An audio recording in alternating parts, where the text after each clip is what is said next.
Bismillahirrahmanirrahim. Assalamualaikum warahmatullahi wabarakatuh. Waalaikumsalam warahmatullahi Dan wabarakatuh. selamat pagi untuk kita semua. Wassalatu wassalamu ala asrafil anbiya'i wal mursalin, imamil muttaqin, sayyidil khurri muhajjalin, wa ala alihi wa sahbihi ajma'in, amma ba'du. Faqala Allah ta'ala fi kitabil karim, a'udzu billahi minasy syaithanir rajim.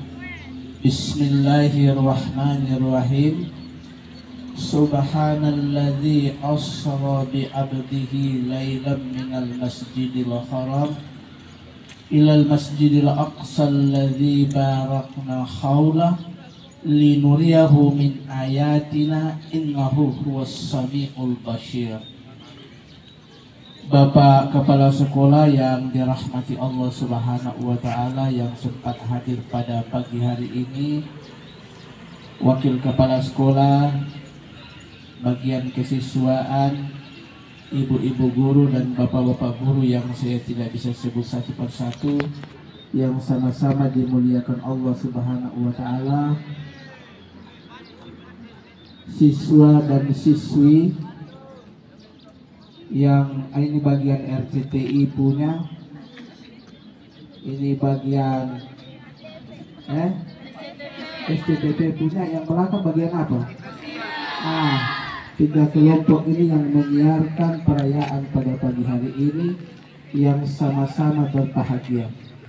Alhamdulillah, di pagi hari yang indah ini tiada kata yang paling indah, hanyalah ucapan syukur kehadirat Allah Subhanahu wa Ta'ala atas segala nikmat dan karunia-Nya, sehingga kita sempat merayakan Isra dan Mi'raj Nabi Muhammad sallallahu alaihi wasallam yang terjadi 14 abad yang silam. Jadi peristiwa Isra dan Mi'raj ini sudah terjadi 1400 tahun, 45 tahun yang lalu.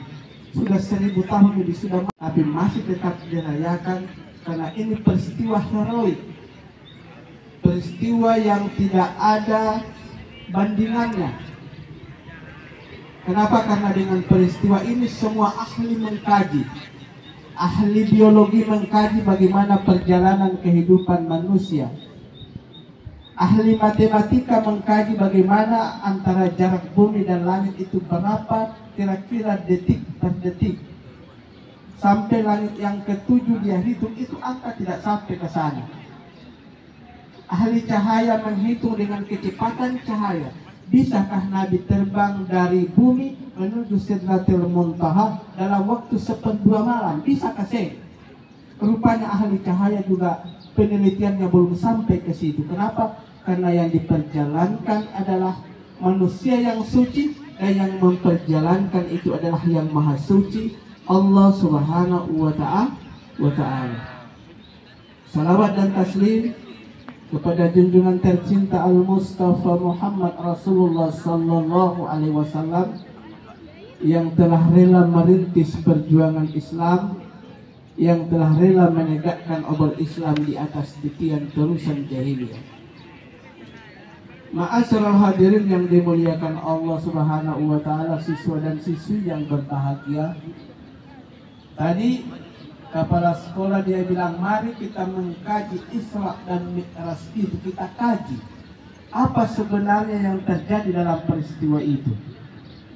Peristiwa ini peristiwa yang maha besar, yang akal tidak sampai lagi ke sana kecuali hati yang membenarkan.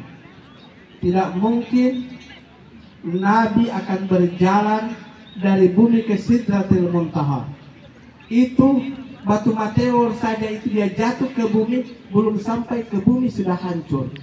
Itu batu. Tapi Nabi dia punya jasad dari bumi naik ke Sidratil Muntaha, menembus 7 lapis bumi dan langit. Tapi kenapa dia tidak hancur? Batu saja hancur, tapi jasadnya Nabi tidak hancur. Subhanalladzi asra. Maha suci Allah.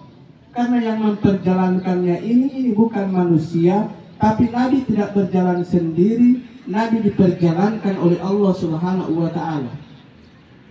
Nuru ala nur, cahaya di atas cahaya. Cahaya Nabi dibungkus oleh cahaya malaikat Jibril. Cahaya malaikat Jibril itu dibungkus oleh cahaya Allah Subhanahu wa taala, sehingga penerbangan Nabi itu begitu cepat menembus 7 lapis bumi dan langit. Kenapa? Karena yang memperjalankan, karena Nabi tidak berjalan sendiri. Andaikan Nabi berjalan sendiri, itu lama perjalanannya. Beta saja dari kantor KUA ke sini itu memakan waktu sekitar 5 menit. Kenapa? Karena ada polisi di jalan. Semut kalau dia dari air buaya pagi ini dia sampai di Namlea, subuh-subuh dia, sebentar ini jam 10 dia balik ke air buaya, dia cerita pada dia pun teman-teman, dia bilang, ya Allah, kamu jangan pergi di Namlea. Dia bilang di Namlea itu banjir. Semut-semut yang lain terpercaya. Dia bilang, usia ini parlente. Semut ini kalau dari air buaya mau berjalan itu berapa bulan. Padahal dong saya tahu ini, bahwa semut ini dia naik mobil, sampai di pasar dia turun, habis itu dia naik mobil kembali, dia sampai di tuh, masuk akal kasih? Masuk. Kita cari. Dari abdi ini dalam Al-Quran, dalam bahasa Arab itu secara keseluruhan. Dari antara jasad dan rohnya Nabi. Jadi yang diperjalankan di malam itu bukan Nabi mimpi, bukan Nabi menghayal, tapi Nabi diperjalankan saat itu antara roh dan jasadnya. Sehingga apa yang diperlihatkan oleh Allah Subhanahu wa taala itu Nabi dapat ceritakan dengan sesungguhnya. Yang pertama yang diperlihatkan di langit yang pertama dalam perjalanan Nabi Isra dan Mi'rajnya. Yang diperlihatkan pertama itu adalah ada orang menanam, langsung memetik. Dia tanam ke sana, dia belum pindah dari tempat, dia petik ulang, dia punya hasil. Sama dengan film India begitu. Film India itu langsung lahir, langsung berjalan naik motor. Kalau dia lahir di Indonesia, kata takut. Lalu Nabi bertanya kepada Jibril, ini gambaran apa? Jibril menyampaikan, inilah ibarat umatmu yang setiap saat mengeluarkan infak dan sedekah. Kenapa? Karena sedekah, infak itu dibalas langsung oleh Allah Subhanahu wa taala saat itu juga. Kalau kamu kasih keluar infak dan sedekah, itu langsung Allah balas waktu itu juga. Tahun lalu, waktu bulan puasa, beta berjalan di pasar, ada TTT pegang tepung tangan. Dia bilang, anak, dan ini bukan hanya satu kali terjadi pada beta. Beta waktu mahasiswa lagi begitu. Waktu beta berjalan di tengah-tengah kuburan, tiba-tiba ada orang tua satu pakai keranjang dari daun kelapa. Itu daun kelapanya kira-kira sudah ribuan tahun yang lalu. Dia duduk di atas kuburan, dia punya rambut merah, seperti orang datang dari Gunung Botak. Kalau orang perempuan datang dari Gunung Botak itu pasti dia punya rambut merah. Itu apa sebenarnya itu? Pasti merah. Kita perhatikan itu 99% perempuan dari Gunung Botak itu rambutnya merah. Biasa kalau ketemu orang laut, ini beta ini kan orang laut. Kalau mandi di air laut terus itu pasti dia punya rambut merah. Perempuan laki-laki. Rambutnya merah, lalu dia bahasa begini par beta. Dia bilang iparunu komiu. Dia pakai bahasa Palu waktu itu, pakai bahasa Kaili. Dia bilang, kamu mau kemana? Beta bilang, nenek beta ini mau pergi di pasar, mau beli nasi jagung. Jadi di Palu itu kan masih 25 rupiah, itu jagung yang digiling, itu pak ketong makan mahasiswa. Dia bilang, anak kasih beta uang 50 rupiah. Dia bilang, nenek beta pun uang ini hanya 50 rupiah. Nenek bilang, iyo, saya tahu uangmu hanya 50 rupiah. Dia bilang, nenek beta kasih nenek uang ini dengan ikhlas. beta niat dengan sedekah, walaupun beta tak makan, yang penting nenek makan. Pas saat itu juga beta pun mama cari sepotong kayu di hutan, itu pas uang itu 700.000 dia batumpuk. Ini belum moneter. 700.000 itu belum moneter, itu masih berapa tahun yang lalu, sama dengan 7 juta. Batumpuk di bawah pohon, ditindis dengan sarung. Kita pun mama cari orang tak dapat.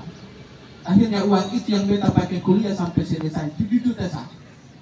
700.000. Beta balik belakang, selesai beta kasih uang 50 rupiah, nenek hilang. Itu di tengah-tengah kuburan itu beta lari, semua nisan itu rata.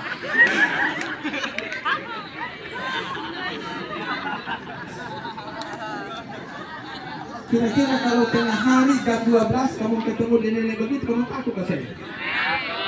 Kalau beta juga takut kalau ketemu. Terus subhanalladzi asra bi abdihi lailan. Ahli tafsir mengatakan lain itu adalah malam. Karena Nabi diperjalankan di malam hari. Tapi kita tidak tafsirkan perjalanannya, kita tafsirkan lainnya dulu malam. Kenapa di situ ada kata malam? Menurut ahli tafsir khususnya Quraisy Shihab mengatakan bahwa malam itu menutupi. Kalau ada orang yang beragama tidak melaksanakan agamanya, apakah itu dia Kristen, apakah itu dia Islam, apakah dia itu Hindu, kalau dia tidak melaksanakan ajarannya, berarti itu masih malam, masih tertutup hatinya. Kalau kepala sekolah tadi menyampaikan bahwa masjid kita begitu megah, masjid kita begitu besar, lalu siswa yang ada yang datang ke masjid, berarti hati mereka masih malam, masih tertutup. Kalau ada orang Islam yang masih jarang melaksanakan sholat, ada orang Islam yang tidak melaksanakan puasa, ada orang Islam yang tidak mengeluarkan infak dan sedekah, berarti itu hatinya masih malam. Oleh sebab itu, dengan adanya perayaan hari ini, mudah-mudahan hati kita tidak ada lagi yang malam, tidak ada lagi yang tertutup. Karena ketika kita tidak melaksanakan sholat, berarti hati kita masih tertutup dengan kegelapan.